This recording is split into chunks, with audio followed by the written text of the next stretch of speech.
நாம இன்னைக்கு பார்க்க போற படம் 2002ல ரிலீஸ் ஆன 28 Days Later அப்படிங்கிற ஒரு பிரிட்டிஷ் த்ரில்லர் படத்தை பத்தி தாங்க இன்னைக்கு நம்ம பார்க்க போறோம். நம்ம சப்ஸ்கிரைபர்ஸ்ல நிறைய பேர் ஜோம்பிஸ் மாதிரியான படங்களை ஏன் போட மாட்டேங்கிறேன்னு கேட்டாங்க. சோ அவங்களுக்காக தான் இந்த மாதிரியான ஒரு படம் வச்சுக்கோங்களேன். இந்த படத்தோட ஸ்டார்டிங் சீன்ல டிவில நியூஸ் மாதிரி ஏதோ ஒன்னு ஓடிக்கிட்டு இருக்கு. அதுல மக்கள் எல்லாம் கலவரத்துல ஈடுபட்டு இருக்காங்க.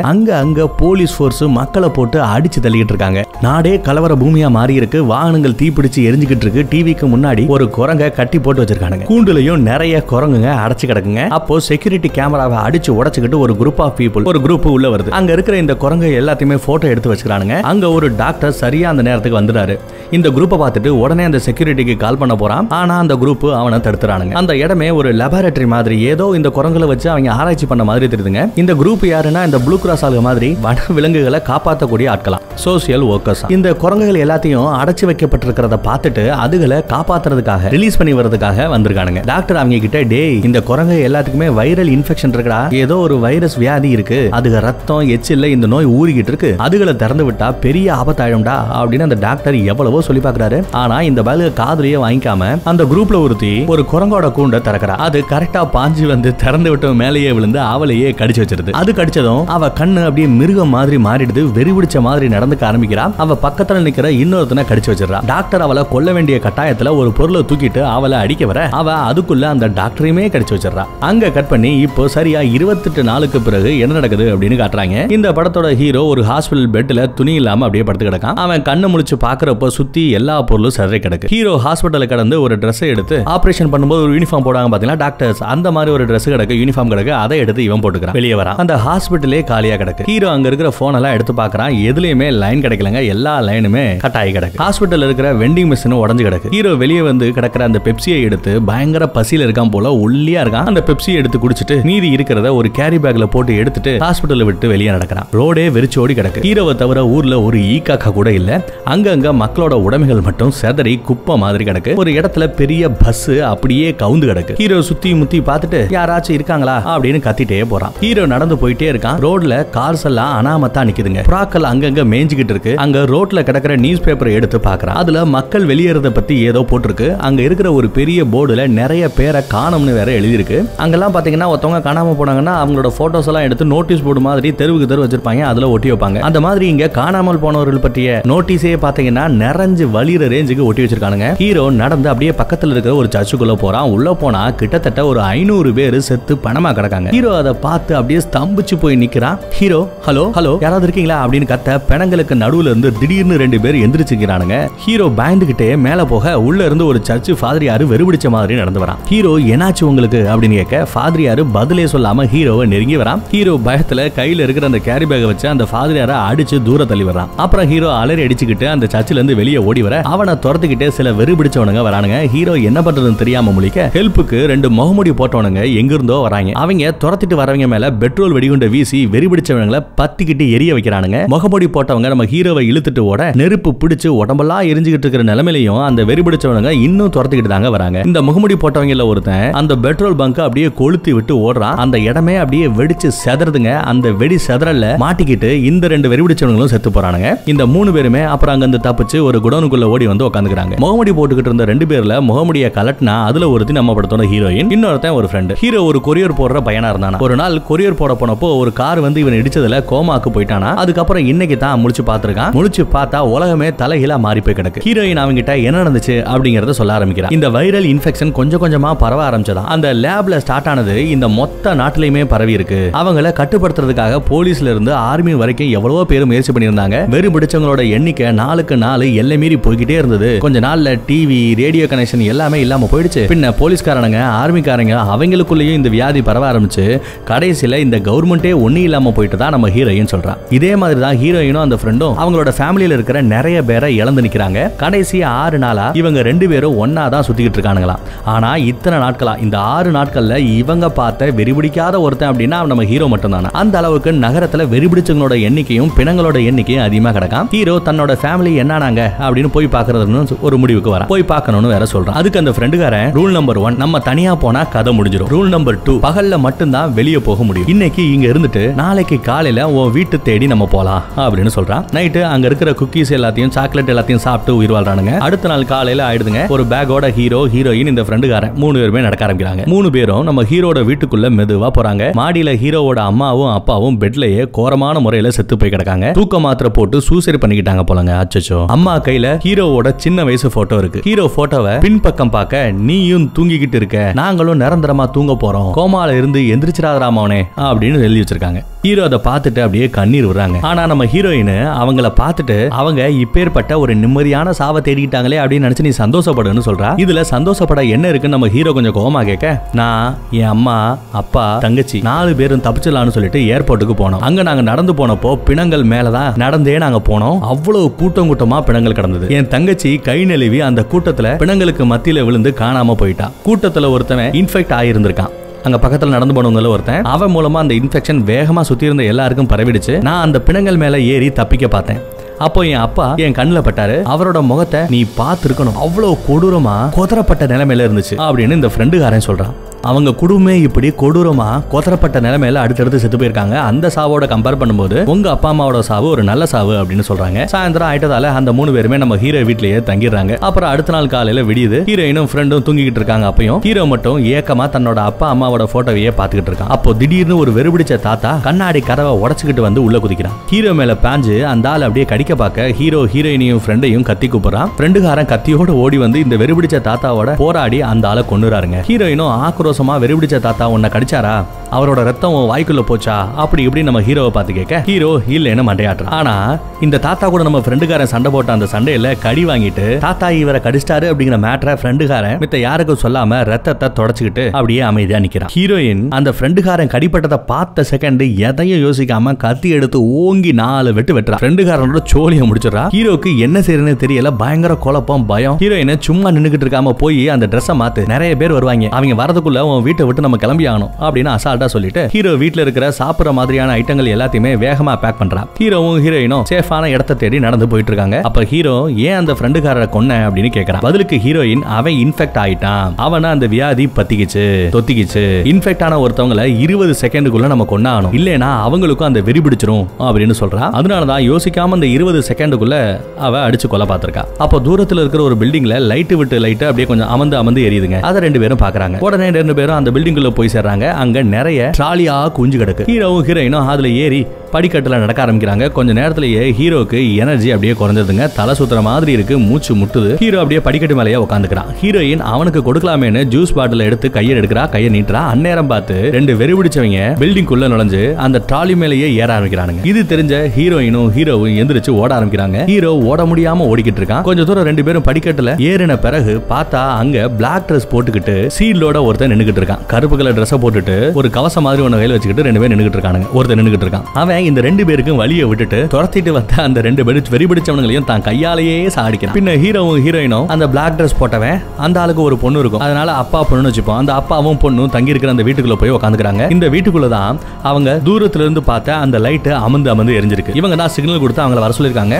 அப்பங்காரன் நம்ம ஹீரோ கிட்டையும் ஹீரோயின் கிட்டையும் நல்லா பேசுறான். பொண்ணு அவ்வளவா பேச மாட்டான். அப்பங்காரனுக்கு 2 வெறிபிடிக்காத மனுஷங்களை பார்த்ததுமே குஷி தாங்கலங்க. எல்லாருமே சேர்ந்து ஜூஸ் சாப்பிடுறாங்க. நைட் ஆனதும் அப்பங்காரன் அந்த லைட்டை ஆஃப் பண்ணிடுறான். ஹீரோ பாத்ரூம்ல நின்று சேவ் பண்ணிக்கிட்டு இருக்கான். முகம் கழுவ தண்ணி கூட இல்ல. டாய்லெட் ஃபிளஷ் பண்றதுக்கும் தண்ணி இல்லாதால பக்கெட்ல தான் டாய்லெட்டுக்கு போகணும். இப்படி ஒரு பக்கெட்ல ஆகி போயிட்டு அதை தான் பக்கத்துல எடுத்துட்டு போய் ஒரு ஏரி பக்கத்துல கொண்டு போய் கொட்டணும். அப்பங்காரன் இதை சொல்லிட்டு நம்ம ஹீரோ கிட்ட சொல்லிட்டு தூங்க போயிடுறான். ஹீரோ ஹீரோயின் வந்து இவங்க ரொம்ப நல்லவங்களா தெரியுறாங்கல்ல அப்படின்னு சொல்றான். ஹீரோயின் பதிலுக்கு அது முக்கியம் இல்ல, அவங்களால நம்ம தேவையில்லாத பிரச்சனையில சிக்காம இருந்தாதான் நம்ம எடுத்த முடிவு சரியான முடிவா இருக்கும் அப்படின்னு கணக்கு போட்டு தான் எல்லாமே பேசுறா. அப்படி பிரச்சனை வந்தா அப்படின்னு நம்ம ஹீரோ கேட்க, அவங்கள விட்டுட்டு போயிட்டே இருப்பேன் அப்படின்னு நம்ம ஹீரோயின் சொல்லிட்டு தூங்க போறா. ஹீரோ அவகிட்ட உன்னை மட்டும் நான் பார்க்கலன்னு வையேன், இந்நேரம் செத்தே போயிருப்பேன் அப்படின்னு யதார்த்தத்தை சொல்லி அப்படியே மறுபடியும் பேச ட்ரை பண்றான். பதிலுக்கு ஹீரோயின் கண்டிப்பா செத்துருப்பேன் அப்படின்னு 2 வார்த்தையில மேட்டரை முடிச்சுட்டு தூங்குறதுக்கு போயிடுறான். அடுத்த நாள் ஹீரோவும் அப்பாவும் மாடிக்க போறாங்க. அங்க தண்ணிக்காக வேண்டி நிறைய பாத்திரங்களை அப்பா பரப்பி வச்சிருக்காரு. ஆனா ஒரு சொட்டு கூட மழை பெய்யாததால அந்த பாத்திரத்துல தண்ணி இல்லாம எல்லாம் எம்டியா கிடக்கு. தண்ணிக்காச்சும் இந்த வீட்டை விட்டு வெளியே போகணும்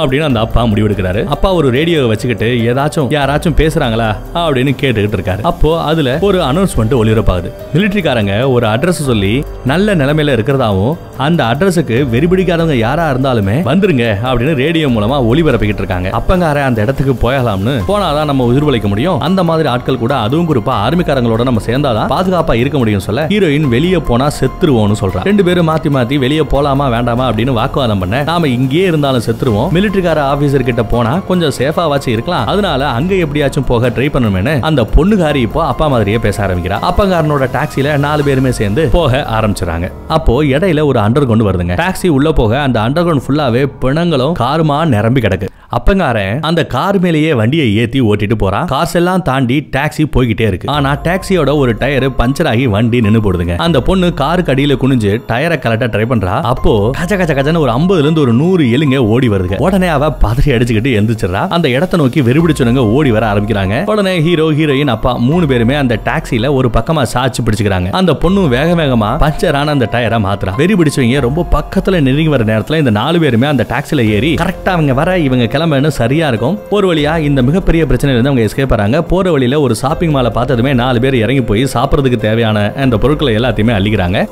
டாக்ஸி அங்க இருந்து கிளம்பி போய் ஒரு இடத்துல நிக்குது. அங்க நிக்கிற ஒரு வண்டியில இருந்து அப்பங்காரன் டீசலை உறிஞ்சி பாட்டில்ல நிரப்புறான். ஹீரோயின் சொல்ல சொல்ல கேட்காம ஹீரோ பக்கத்துல இருக்கிற கடைக்குள்ள போறான். அங்க நிறைய பேர் செத்து கிடக்கானுங்க. ஹீரோ சும்மா இல்லாம ஹலோ யாராவது இருக்கீங்களா அப்படின்னு சத்தம் போட உடனே உள்ள இருந்து வெறிபிடிச்ச சின்ன பையன் ஓடி வந்து நம்ம ஹீரோவை கடிக்க பாக்குறான். ஜஸ்ட் மிஸ்ல ஹீரோ திரும்பி அந்த சின்ன பையனை அடிச்சுட்டு வெளியே வந்துடுறான். ஹீரோயின் என்ன ஆச்சுன்னு கேட்க ஹீரோ பதில் சொல்ல மாட்டான். அப்பா டீசலை எடுத்து முடிச்சதும் பொண்ணை கூப்பிடுறாரு. அவ டாக்ஸியை ஓட்ட தெரியாம ஓட்டிட்டு வந்து நிறுத்துறா. 4 பேரும் அப்புறம் அங்க இருந்து கிளம்பி போய் ஒரு லான்ல உட்காந்து திருப்தியா சாப்பிடுறானுங்க. சாப்பிட்டு ஹீரோவும் ஹீரோயினும் ஒரு நடக்கலாமேன்னு நடக்க ஆரம்பிச்சாங்க. வாக்கிங் போறாங்க. ஹீரோயின் மனசு மாதிரி நான் நேத்து உங்ககிட்ட அப்படி பேசினது தப்புதான், சுயநலமா வாழ்றது வாழ்க்கையே இல்ல, சேர்ந்து வாழ்றதுதான் வாழ்க்கை அப்படின்னு நம்ம ஹீரோ கிட்ட சொல்றான்.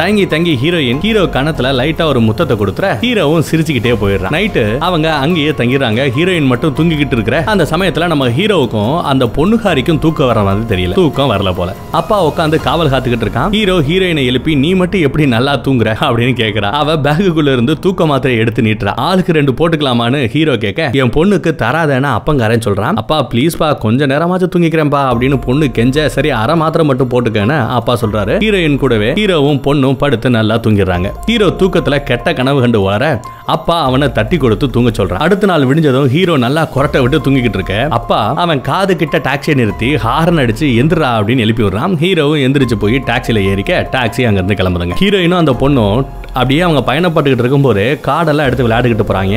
அவங்க போற வழியில தூரத்துல ஒரு சிட்டி தெரியுது, ஒரு நகரம் தெரியுது. தீய அணைக்கிறதுக்கு கூட ஆள் இல்லாம அப்படியே அந்த மொத்த நகரமும் அப்படியே தீயில கொழுந்து விட்டு எரிஞ்சுக்கிட்டு இருக்கு. இவங்களோட டாக்ஸில அந்த ரேடியோல ஒரு அட்ரஸ் சொல்லி ராணுவம் வர சொன்னாங்கல்ல, அந்த இடத்துக்கு போய் சேர்ந்துறானுங்க. அங்க டாக்ஸியை நிறுத்திட்டு அப்படியே இறங்கி நடக்க ஆரம்பிக்கிறாங்க. உள்ள மக்கள் எல்லாம் தங்குற மாதிரி கூடாரம் எல்லாம் போட்டுருக்கு, வண்டிகள் எல்லாம் இருக்கு. ஆனா மனுஷங்களை மட்டும் காணும். ஏதோ தப்பா தெரியுது, பேசாம நம்ம இருந்து போயிடலாம் அப்படின்னு நம்ம ஹீரோயின் சொல்றா. அப்பங்கார மட்டும் தத்தி யாராச்சும் இருக்காங்களா அப்படின்னு தேடி பார்த்துக்கிட்டே இருக்கான். யாருமே அங்க இல்லாம போக அப்பா சோர்ந்து போய் உட்காந்துறாரு. எவ்வளவோ பேராசையோட வந்தாருங்க, எல்லாமே இருப்பாங்க பாதுகாப்பா இருக்கலாம் அப்படி இப்படின்னு. பட் எதுவுமே இல்லாம போது ஏமாற்றம். அப்போ பக்கத்துல ஒரு காக்கா ஷட்டர் மேல இருக்கிற ஒரு போனத்தை கொத்தி தின்னுக்கிட்டு இருக்கு. அப்பா எழுந்து போய் காக்காவை விரட்ட பாக்குறாரு. காக்காவை விரட்டுறதுக்காக ஷட்டர்ல தாங்கி இருக்கிற அந்த கம்பியை லைட்டா அப்பா தட்டுறாரு. அந்த அதிர்வுல மேல இருக்கிற அந்த பாடியில இருந்து ஒரு டிராப் ரத்தம் கரெக்டா சொட்டி கீழே அண்ணாந்து பாத்துட்டு இருக்கிற இந்த அப்பாவோட கண்ணுலயே வந்து விழுந்துருதுங்க. அங்க வர பொண்ணு என்னாச்சுப்பா அப்படின்னு கேட்க ஒண்ணு இல்ல, நான் உன் மேல கோவப்பட்டு இருந்தா சாரிமா, அப்பாவை மன்னிச்சுக்கோ, எனக்கு உன்னை ரொம்ப பிடிக்கும் அப்படின்னு அப்பா சொல்றான். பொண்ணு அவன் பக்கத்துல போக கிட்ட வராத, அங்கேயே நில்லுன்னு சொல்லி அவளை எட்ட தள்ளி விட்டுறான். அந்த நேரத்துல ஹீரோவும் ஹீரோயினும் அங்க வந்துடுறாங்க.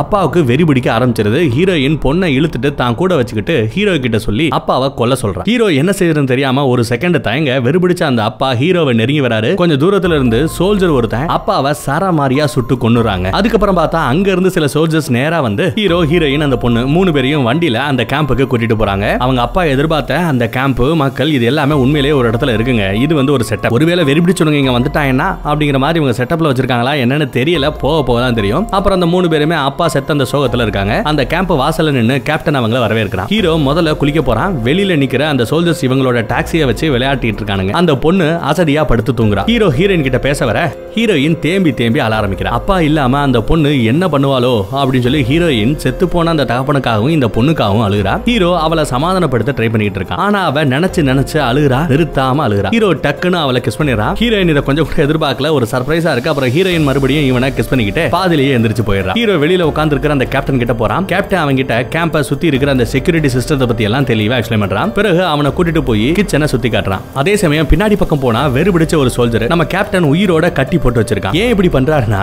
இந்த வெறுபிடிச்ச ஆளை கட்டி போட்டு வச்சிருக்காரு இல்லையா, அந்த வெறுபிடிச்ச மூலமா எத்தனை நாளா இந்த வெறுபிடிச்ச நிலைமையில அவ அவங்க உசுரால முடியுது, எத்தனை நாள்ல அவங்க சாகுறாங்க, இதெல்லாம் பாக்குறதுக்காக தான் இதெல்லாம் பண்றாராம். சோல்ஜருக்கு கண்ணு செவந்து போய் கிடக்கு, ரத்த வாந்தி வேற எடுத்து தள்ளுறான். அன்னைக்கு நைட்டு இங்க இருக்கிற அந்த சோல்ஜர்ஸ், கேப்டன், ஹீரோ, ஹீரோயின், பொண்ணு எல்லாருமே ஒண்ணா உட்கார்ந்து சாப்பிடுறாங்க. அங்க வேலை செய்யற குக்கு சமயக்காரரு ஸ்பெஷலா ஆம்புலேட் எல்லாம் செஞ்சு வைக்கிறாரா சொல்றாரு. கேப்டன் அதை எடுத்து தின்னு பார்த்ததுக்கு அப்புறம், யோ கெட்டு போன முட்டையா, இத போய் ஸ்பெஷல் ஆம்புலேட்னு சொல்ற, எடுத்து வையா அப்படின்னு துப்பிடுறான். அப்புறம் கேப்டன் அந்த பொண்ணை பார்த்து, உனக்கு சமைக்க தெரியுமா அப்படின்னு கேட்க அவ எதுவுமே சொல்லாம அமைதியா இருக்கா. இங்க இருக்கிற அந்த சோல்ஜர்ஸ் மட்டும் சாப்பிட ஆரம்பிக்கிறாங்க. பொண்ணு சாப்பிடாமலே உட்கார்ந்துட்டு இருக்கா. அந்த பொண்ணை பார்த்து, நீ சாப்பிட்டு தான் ஆகணும்னு இந்த கேப்டன் சொல்றான். எங்க அப்பாவை புதைச்சிட்டு தான் நான் சாப்பிடுவேன் அப்படின்னு அந்த பொண்ணு சொல்லிடுறா. தன்னோட அப்பா ஒரு இறுதி மரியாதையோட நல்லபடியா அடக்கம் பண்ணணும்னு ஆசைப்படுறா. இப்படி எல்லாம் அவங்க பேசிட்டு இருக்கிற அதே சமயத்துல எங்கேயோ தூரத்துல வெறி பிடிச்சவனுங்க இந்த கேம்புகள்ல நுழைய பார்க்க எல்லாருமே ராணுவம் இல்லையா, சோல்ஜர்ஸ் இல்லையா, சுத்தி நிறைய கண்ணி வெடிகுண்டுகளை வச்சிருக்காங்க. அதுல பட்டு வெடிக்குது, செதறுது, அந்த சத்தம் கேக்குது, அலாரம் வேற அடிக்குது, எல்லா லைட்டும் ஆன் ஆகுது. சாப்பிட்டுட்டு இருந்த சோல்ஜர்ஸ் துப்பாக்கியை எடுத்துட்டு வெளியே ஓடுறானுங்க. கேப்டன் கிட்ட ஓடி வர ஒரு 10-15 வெறி பிடிச்சவங்கள இங்க இருக்கிறவங்கள நம்ம சோல்ஜர்ஸ் அவங்க டப்ப டப்ப டப்ப டப்பன்னு சுட்டு சாடிக்கிறானுங்க. சுட்டுட்டு இந்த சோல்ஜர்ஸ் திரும்பி கேம்புக்குள்ள வர ஹீரோயின் கத்தியோட நின்னுகிட்டு இருக்கா. இந்த சோல்ஜர்ஸ்ல ஒருத்தன் நம்ம ஹீரோயினை பார்த்து, உனக்கு எதுக்கு கத்தி, அதான் உன்னை பாதுகாக்கிறதுக்காக நான் இருக்கனே அப்படின்னு கொஞ்சம் வித்தியாசமா சொல்லுறான். ஹீரோயின் கிட்ட இருக்க அந்த கத்தியை புடுங்குறான். அதோட நிக்காம கத்தியை புடுங்கிட்டு அந்த சோல்ஜர் அவகிட்டயே தப்பா நடந்துக்க பாக்குறான். இத பார்த்து நம்ம ஹீரோ அந்த சோல்ஜரை அடிக்க போக அந்த சோல்ஜர் ஹீரோவை பிடிச்சு அடிக்க பாக்குறான். அங்க இருந்த நல்ல ஒருத்தன் அந்த சோல்ஜரை ஒரு சாத்து சாத்தி ஹீரோவை காப்பாத்துறான். கேப்டனும் அங்க இருக்கிற சோல்ஜர்ஸ அங்க இருந்து வேற வேற வேலை கொடுத்து போக சொல்லிடுறான். ஹீரோயின் கிட்ட மன்னிப்பு கேட்டுட்டு கத்திய திருப்பி கொடுத்துறாங்க இந்த தப்பா நடக்க பார்த்த சோல்ஜர். ஹீரோயின் கோவமா அங்க இருந்து போயிடுறான். கேப்டன் நம்ம ஹீரோவை பார்த்து, கொஞ்சம் சரக்கடிக்கலாம் வா, ரொம்ப டென்ஷனா கேரா இருக்கு அப்படின்னு சொல்லிட்டு ஹீரோவை கூட்டிட்டு போறான். கேப்டன் நம்ம ஹீரோவை பார்த்து, இது வரைக்கும் உயிர் வாழ்றதுக்காக நீ எத்தனை பேரை கொன்னுருப்ப அப்படின்னு கேட்க ஹீரோ தான் ஒரு வெடிபிடிச்ச சின்ன பையனை கொன்னுட்டதா ரொம்பவே ஃபீல் பண்ணி சொல்றான். கேப்டன் பதிலுக்கு, உயிர் பிழைக்கிறதுக்காக தானே நீ எதை பண்ண, அதே போலதான் நானும். இங்க இருக்கிற சோல்ஜர்ஸ் எதுக்காக வாழணும், இப்படி உலகமே நரகமா மாறி போன இடத்துல நம்ம வாழ்றதை விட தற்கொலை பண்ணிக்கலாமேன்னு இருந்தாங்க. அவங்களுக்கு நான் பொண்ணுங்களை தரதா வாக்கு கொடுத்தேன். ஏண்டா வர்த்தியா இருக்கீங்க, நல்ல நல்ல பொண்ணுங்களா உங்களுக்கு கொடுக்குறேன்டா அப்படின்னு வாக்கு கொடுத்தேன். அதுக்காக தான் இந்த வேலையை சாகுற அந்த நினைப்பை விட்டுவிட்டு, சரி நல்லா ஏதாவது ஒரு பொண்ணு கிடைக்கும் அப்படின்னு சொல்லிட்டு காஞ்சு போய் கிடக்கானுங்க. அதுக்காக தான் ரேடியோல கூட இந்த அட்ரஸ் சொல்லி, யாராவது இருந்தீங்கன்னா உசுரோட இருந்தீங்கன்னா இங்க வாங்க அப்படின்னு வர வச்சோம். இவங்களுக்கு பொண்ணுங்க வேணும், அவங்களோட ஆசைக்கு பொண்ணுங்க அப்படிங்கிறது ஒரு பக்கம்னாலும் பொண்ணுங்க மூலமா தான் நம்ம மறுபடியுமே மக்கள் தொகையை உருவாக்க முடியும், இல்லைன்னா நம்ம மனித இனமே அழிஞ்சு போயிடும் அப்படின்னு எல்லாம் சொல்றாரு. கேப்டனோட உண்மையான முகம் தெரிஞ்சு போன நம்ம ஹீரோ இப்ப டென்ஷன் ஆகி அங்க இருந்து கிளம்பி போறான். ஹீரோ வேகமா ஓடி போய் நம்ம ஹீரோயினையும் அந்த பொண்ணையும் கூட்டிட்டு எஸ்கேப் ஆகலாமேன்னு பாக்குறான். அதுக்குள்ள இந்த சோல்ஜர்ஸ் ஹீரோவை அடிச்சு படுக்க வச்சிரானுங்க. இந்த கூட்டத்துல இருக்கிற ஒரே ஒரு நல்லவ மட்டும் அந்த பொண்ணுங்களை விட்டுடுங்க, இப்படி பண்றது தப்பு அப்படின்னு சொல்றான். கேப்டன் ஹீரோவையும் அந்த நல்லவனையும் பிடிச்சு அடைக்க சொல்லிட்டு ஆர்டர் போட்டுறாங்க. ஹீரோ ஒரு பக்கம் ரத்த காயத்தோட உட்கார்ந்து இருக்க, நல்லவன் ஒரு பக்கம் உட்கார்ந்து புலம்பிக்கிட்டு இருக்கான். இந்த இடத்துல நிறைய பேரை பிடிச்சு வச்சிருக்காங்க பாவம். அந்நேரத்துல 2 சோல்ஜர்ஸ் உள்ள வந்து நம்ம ஹீரோவையும் அந்த நல்லவனையும் காட்டுக்குள்ள இழுத்துட்டு போறானுங்க. அந்த 2 பேரும் நல்லவனை முதல்ல சுட்டு கொல்றானுங்க. சுட்ட பிறகு 2 பேருக்கும் ஏதோ சண்டை வருது. அந்த கேப்பை யூஸ் பண்ணி ஹீரோ பிணங்களோட பிணமா படுத்துக்கிறான். திரும்பி பார்த்தா நம்ம ஹீரோவை காணோம். ரெண்டாவதா ஹீரோ தான் சுடுகொலை பார்த்திருப்பாங்க, ஹீரோ இல்ல. ஹீரோ ஒரு ஓடி போயிட்டானோ அப்படின்னு நினைச்சிட்டு அந்த 2 சோல்ஜர்ஸும் தேடி போக நம்ம ஹீரோ அந்த புணங்கள்கிட்ட இருந்து யாருக்குமே தெரியாம எந்திரிச்சு அந்த காம்பவுண்ட ஏறி குதிக்கிறான். ஹீரோ அண்ணாந்து பார்க்க மேல ஒரு திசையை நோக்கி ஒரு பிளைட் பறந்துகிட்டே இருக்கு. ஏதோ ஒரு நாட்டை நோக்கி ஒரு பிளைட் போயிட்டு இருக்கு. சோ மத்த நாடுகள்ல எந்த இன்ஃபெக்ஷனும் இல்லன்னு நம்ம ஹீரோ புரிஞ்சுக்கிறான். வானத்துல பாக்குறான், அண்ணாந்து பாக்குறான், நிறைய பிளைட் இஷ்டத்துக்கு வேற வேற நாடுகளுக்கு பறந்து போயிட்டு இருக்கு. அங்கெல்லாம் பிரச்சனை இல்ல, நம்ம நாட்டுல மட்டும் தான் இந்த பிரச்சனை. சோ நம்ம நாட்டை சுத்தி கேட் போட்டு லாக் பண்ணிட்டானுங்களோ, தனிமைப்படுத்தி வச்சிருக்கானுங்களோ அப்படின்னு நம்ம ஹீரோ புரிஞ்சுக்கிறான். கெஸ் பண்றான். இவனோட அந்த கெஸ்ஸிங் கரெக்டா இருந்தா மத்த நாடுகள்ல இந்த இன்ஃபெக்ஷன் இன்னும் பரவல அப்படின்னு அர்த்தம். கேம்புக்குள்ள பார்த்தா அந்த கேப்டன் பைபிள்ல 2 பொண்ணுங்களையுமே நல்லா ட்ரெஸ் எல்லாம் போட்டுட்டு பெட்ரூம்குள்ள வாங்கன்னு கட்டாயப்படுத்திக்கிட்டு இருக்கான். அவங்க சொல் பேச்சு கேட்காதனால 4 சோல்ஜர்ஸ் அவங்கள இழுத்துட்டு போய் நல்ல ட்ரெஸ் எல்லாம் போட்டுக்க சொல்லி கட்டாயப்படுத்துறானுங்க. ஹீரோயினும் பொறுத்து பொறுத்து பார்த்துட்டு ஒரு சோல்ஜரை இழுத்து பிடிச்சு கிஸ் பண்றா. அதுக்கு பிறகு நாங்களே ட்ரெஸ் மாத்திக்கிறோம், ப்ளீஸ் வெளியே போங்கன்னு சும்மா ஜால்ரா தட்டுற மாதிரி பிஹேவ் பண்றா. சோல்ஜர்ஸும் அவங்கள வெறிக்க பார்த்துட்டு வெளியே போறானுங்க. ஹீரோயின் அவசரமா பேக்ல இருந்து நிறைய டேப்லெட்டை எடுத்து அந்த பொண்ணு கிட்ட சாப்பிட கொடுக்குறா. 2 பேரும் அந்த மாத்திரைகளை போட்டு உயிர் வெட்டலாமே அப்படின்னு நம்ம ஹீரோயின் நினைச்சுக்கிட்டு இருக்கா. ஆனா அதே சமயம் வெளியே போன இந்த பண்ணாடைங்க மறுபடியும் உள்ள வந்து நம்ம இந்த பொண்ணுங்க கிட்ட இருக்கு பாத்தீங்களா மாத்திரைங்க, அந்த தூக்க மாத்திரைகளை தட்டி விட்டுறானுங்க. அந்நேரம் வெளியே நம்ம ஹீரோ தப்பிச்சு வந்திருந்தா பாத்தீங்களா, அவ எங்கேயோ தப்பிச்சு போயிட்டு இருக்கிற அது அலாரம் அடிக்க ஆரம்பிச்சிருது. என்னடா அப்படின்னு பார்த்தா விவரம் தெரியுது, ஹீரோ இந்த மாதிரி தப்பிச்சிட்டான் அப்படிங்கிறது. உடனே நம்ம கேப்டன் சில சோல்ஜர்ஸ் எல்லாருமே ஹீரோவை தேடி கிளம்ப போற ஆரம்பிச்சிட்டாங்க. நல்ல வேலைங்க, இந்த பொண்ணுங்க கூட தப்பா நினைக்கணும்ன்ற நினைப்பை விட்டுட்டு ஹீரோவை தேடி போகணும், ஹீரோவை கொல்லணும்னு பாக்குறாங்களே, அது வரைக்கும் சந்தோஷம். எப்படியோ தப்பிச்சு போய் ஒரு இடத்துக்கு வந்து சேர்ந்துறான். அந்த இடத்துல ஒரு சோல்ஜர் மட்டும் ஏணி மேல ஏறி அப்படியே மேல வர நம்ம ஹீரோ அவனை அப்படியே ஒரு டூலால அடிச்சு கொன்னுறான். இப்போ நம்ம ஹீரோ இவங்களை பழி பழி வாங்கணும்னு முடிவு பண்ணிட்டான். கேப்டன் திரும்பி வண்டிக்கு வர நம்ம கேப்டன் ஓட்டுற அந்த வண்டியில ஒரு பொணம் இருக்கு. நம்ம ஹீரோ தான் கொண்டு வந்து வச்சுட்டு போயிருக்கானோ என்னவோ அந்த பொணத்தை அப்படியே புடிச்சு கீழே தள்ளி விட்டுட்டு இவன் வண்டியை ஸ்டார்ட் பண்றான். வண்டி ஸ்டார்ட் ஆகாம போக அங்க சில வெறி பிடிச்சவனுங்க வர ஆரம்பிக்கிறானுங்க. கேப்டன் அவங்கள சுட்டு தள்ளிக்கிட்டு காட்டுக்குள்ள நடக்க ஆரம்பிக்கிறான். அதே சமயம் கேம்ப்ல நம்ம ஹீரோயினும் அந்த பொண்ணும் சிவப்பு கலர்ல டிரெஸ் போட்டு உட்கார்ந்திருக்காங்க. நம்ம ஹீரோ நட்டடு ராத்திரியில அந்த சவுத்து மேல ஏறி நின்னு துப்பாக்கியால சுட்டு வெறி பிடிச்ச அந்த சோல்ஜர்ஸோட கட்டை அவுத்து விட்டுறாங்க. வெறி பிடிச்ச சோல்ஜர்ஸ் உள்ள போய் அந்த ஜன்னலை உடைச்சுக்கிட்டு ஓடி ஒரு சோல்ஜரை கடிச்சு அவங்க மேல ரத்த வாந்தி எடுத்துறான். இந்த பொண்ணுங்களை பாதுகாத்துட்டு இருக்கிற இந்த சோல்ஜர்ஸ்க்கு தான் இந்த நிலைமை. அந்த கேப்பை யூஸ் பண்ணி நம்ம ஹீரோயினும் சரி அந்த பொண்ணும் சரி எப்படியோ தப்பிச்சு வெளியே ஓடி வந்துறாங்க. ஆனா வேற ரெண்டு சோல்ஜர்ஸ் அவனுங்க இவங்களை தடுத்து நிப்பாட்டிறாங்க. ஆனா ஒரு வெறி பிடிச்ச சோல்ஜர் கிட்ட இருந்து கடி வாங்கின இன்னொரு சோல்ஜரை துரத்திக்கிட்டே வரா. ஒவ்வொரு சோல்ஜருக்கா அப்படி இந்த இன்ஃபெக்ஷன் பரவ ஆரம்பிக்குது. ஹீரோ நடக்கிற எல்லாத்தையுமே ஜன்னல் வழியா நின்னு வேடிக்கை பார்த்துட்டு இருக்கான். இந்த கலவரத்தை தூண்டி விட்டதே அவன் தான். வெறி பிடிச்சவங்களை இந்த பக்கம் திருப்பி இங்க இருக்கிற சோல்ஜர்ல ஒரு ஆளா மாத்தினா இப்போ ஒவ்வொரு ஆளா மாறிக்கிட்டு இருக்காங்க. ஹீரோ குறுக்க வர சோல்ஜர்ஸ் எல்லா பேத்தையுமே கொன்னு குச்சிட்டு இருக்கான். அப்படி கொன்னுகிட்டே இந்த ரெண்டு பொண்ணுங்களையும் தேடி போயிட்டே இருக்கான். கேப்டன் அந்நேரம் பார்த்து இந்த கேம்புக்குள்ள நுழையறாங்க. அதே சமயம் அந்த பொண்ணுகாரி அப்பா அம்மா போட்டோவை கையில வச்சு பாத்துக்கிட்டு இருக்கா. அதே சமயம் கடி வாங்கின சோல்ஜர் ஒருத்தன் உள்ள வரான். அதனால அந்த பொண்ணு என்ன பண்றா, அங்க இருக்க ஒரு நாற்காலிக்கு பின்னாடி மறைஞ்சு உட்கார்ந்துக்கிறா. நல்ல வேலைங்க அவன் கண்ணுல படாம தப்பிச்சிடறா. அதே சமயம் ஹீரோவை அந்த வெறி பிடிச்ச சோல்ஜர் பாத்துறாங்க. அட்டாக் பண்ண வர ஹீரோ ஜன்னல் வெளியே ஓடி வேற ஒரு வழியா அந்த கேம்புக்குள்ள மறுபடியும் நுழையறான். ஆனா அதே சமயம் அந்த பக்கத்துல நம்ம ஹீரோயின் ஒரு சோல்ஜர் கிட்ட தொக்கா மாட்டிக்கிறா. அங்க அந்த பையன் என்ன சொல்லலான்னு பாருங்க, பேசாம நீயும் நானும் இங்க இருந்து ஓடி போயிடலாம், வெளியே போய் நம்ம சந்தோஷமா நிம்மதியா இருக்கலாம், நான் உன்னை ஒண்ணும் செய்ய மாட்டேன் அப்படி இப்படி டீல் பேசிட்டு இருக்கிற. அதே சமயம் நம்ம ஹீரோ இங்க ஓடி வந்து அந்த சோல்ஜரை அடி அடிச்சு கீழே தள்ளி கண்ணை நோண்டி எடுத்தான். ஆனா வந்தது ஹீரோன்னு தெரியாம நம்ம ஹீரோயின் கத்திய ஓங்கிட்டு போறா. ஹீரோ தான் வந்திருக்கான், ஹீரோ தான் நம்மளை காப்பாத்தறான் அப்படிங்கிறது தெரிஞ்சதுமே அப்படியே அவனை கட்டி பிடிச்சு முத்தம் கொடுக்குறா. ஆனா அதே சமயம் துரதிருஷ்டவசமா அந்த பொண்ணு இங்க வராங்க. அது சின்ன பொண்ணு தானே, அந்த பொண்ணு இங்க வந்து பார்த்துட்டு அவ பாக்குறத அவளோட பார்வையில என்னமோ நம்ம ஹீரோக்கு வெறி பிடிச்சு போய் நம்ம ஹீரோயினை கடிக்கிற மாதிரி அவ தப்பா நினைக்கிறா. ஒரு பாட்டில் எடுத்து ஓங்கி நம்ம ஹீரோ தலையிலேயே அடிச்சிடறா. எதுக்குடி அடிக்கிற, அட கடவுளே ஹீரோக்கு வெறியெல்லாம் பிடிக்கலடி, நாங்க முத்தம் கொடுத்துக்கிட்டு இருந்தோம் அப்படின்னு. இதற்கு பேர் கடியல்ல முத்தம் அப்படின்னு அந்த பொண்ணு கிட்ட இவங்க எக்ஸ்பிளைன் பண்றானுங்க. அப்புறம் 3 பேர் அங்க இருந்து ஒரு வழியா வெளியே வந்து அவங்க அப்பாவோட டாக்ஸிலேயே ஏறி அங்க இருந்து தப்பிக்க நினைக்கிறாங்க. டாக்ஸிக்குள்ள கொலை வெறியோட அந்த கேப்டன் இப்ப உட்கார்ந்துட்டு இருக்காங்க. எல்லா சோல்ஜர்ஸுமே செத்து போய் இந்த இடமே ரணகலமா மாறினதுக்கு காரணமான நம்ம ஹீரோவை கேப்டன் சுட்டுறான். டிரைவர் சீட்ல உட்கார்ந்துட்டு இருந்த நம்ம பொண்ணு அந்த டாக்ஸியை ஓட்ட ஆரம்பிக்கிறா. டாக்ஸில வேகமா ரிவர்ஸ் எடுத்து கொண்டு போய் அந்த வெறி பிடிச்ச சோல்ஜர் கிட்ட நிறுத்துறா. வெறி பிடிச்ச சோல்ஜர் கண்ணாடியை உடைச்சு அந்த பேக் சீட்ல உட்கார்ந்துட்டு இருக்கிற நம்ம கேப்டனை வெளியில இருந்து கடிச்சு கொதறிறான், கொன்னுறாங்க. இதுதான் இந்த பொண்ணோட பிளான் ஆக இருந்திருக்குங்க. அதனாலதான் ரிவர்ஸ்ல வந்து அவனையே இடிச்சு கடைசியா உட்கார்ந்துட்டு இருக்கிற நம்ம கேப்டனை கடி வாங்க வச்சிடறா. அப்புறம் பொண்ணு வேகமா அந்த டாக்ஸியை முன்னோக்கி ஓட்டிட்டு போக ஹீரோயின் ஹீரோவோட டாக்ஸில கரெக்டா ஏறிறாங்க. ஆனா ஃப்ரண்ட் கேட் பூட்டு போட்டு க்ளோஸ் ஆகிருக்க அந்த பொண்ணு சும்மா டாப் கியர்ல டாக்ஸியை வேகமா ஓட்டிட்டு போய் அந்த கேட் மேலேயே ஏத்துறா. ஒரு வழியா இந்த மிகப்பெரிய கொடூரத்துல இந்த நகரத்துல இருந்து அவங்க தப்பிச்சு போயிறானுங்க. இந்த கேம்ப்ல இருந்து தப்பிச்சு போறாங்க. அப்புறம் அங்க வந்து சரியா ஒரு 28 நாள் ஆயிடுங்க. 28 நாள் கழிச்சு என்ன ஆகுதுன்னு பாருங்க. நம்ம ஹீரோயின் ஹீரோவை அந்த முதலுதவி எல்லாம் கொடுத்து காப்பாத்திட்டா போல. ஹீரோ பெட்ல இருந்து கண்ணை முழிச்சு பாக்குறான். ஹீரோயின் ரொம்ப சின்சியரா ஏதோ ஒரு துணி எடுத்து தச்சுக்கிட்டு இருக்கா. அப்புறம் அந்த பொண்ணுகாரி தச்சு வச்ச ஒரு துணியை வெளியே லேண்ட்ல விரிச்சு போடுறா. அதே சமயம் வெளியே இந்த வெறி பிடிச்ச மனுஷங்க திருவானுங்க பாத்தீங்களா, அவங்க எல்லாம் சாப்பிடுறதுக்கு மனுஷ கறி கிடைக்காம அப்படியே தானா பசியில சாக ஆரம்பிக்கிறாங்க. அதே சமயம் இவங்க 3 பேரும் தங்கிட்டு இருக்காங்க பாத்தீங்களா ஒரு வீடு. அந்த வீட்டுக்கு பக்கத்துல ஒரு ஃபைட்டர் ஜெட் ஒன்னு வருது. அந்த பொண்ணுகாரி அந்த சத்தத்தை கேட்க உள்ள ஓடி வந்து நம்ம ஹீரோயினும் ஹீரோ கிட்ட இந்த மேட்டரை சொல்ல 3 பேரும் சேர்ந்து கடைசியா அவங்க ஒரு துணியை தச்சு வச்சிருக்காங்க இல்ல, அதை அப்படியே இழுத்துட்டு ஓடுறானுங்க. என்னடா துணி, இந்நேரத்துல இதுக்கிட்ட அந்த துணியை தச்சிட்டு இருக்கான்னு பார்த்தா அந்த துணியை அப்படியே லேண்ட்ல பரப்பி போடுறானுங்க. மொத்தமா சேர்த்து தூரத்துல இருந்து அதை பார்க்கும்போது அவங்க 3 பேரும் துணியாலேயே ஹலோ வணக்கம் அப்படின்னு சொல்லிட்டு ஒரு டிசைன் பண்ணிருக்காங்க. அத வானத்துல போயிட்டு இருக்கிற அந்த ஜெட் அப்படியே கிராஸ் பண்ணி பறந்து போகுது. ரொம்ப பக்கத்துல கிராஸ் பண்ணி போறத வச்சு நம்மளால புரிஞ்சுக்க முடியும் அவங்க இவங்கள பார்த்துட்டாங்க. கண்டிப்பா இவங்களை காப்பாத்துறதுக்காக அடுத்த ஜெட்லயோ இல்ல ஒரு ஹெலிகாப்டர்லயே வருவாங்க அப்படின்னு நம்மளால புரிஞ்சுக்க முடியும். இவ்வளவு நேரம் நம்ம பார்த்தது 28 days later. இதுக்கு அடுத்த பாட்டு 28 weeks later. 28 வாரங்களுக்கு அப்புறம் என்னாச்சு அப்படிங்கறத அடுத்த ஒரு பாட்டா எடுத்துருக்கானுங்க. அதை நாளைக்கு பார்ப்போம். தேங்க்யூ.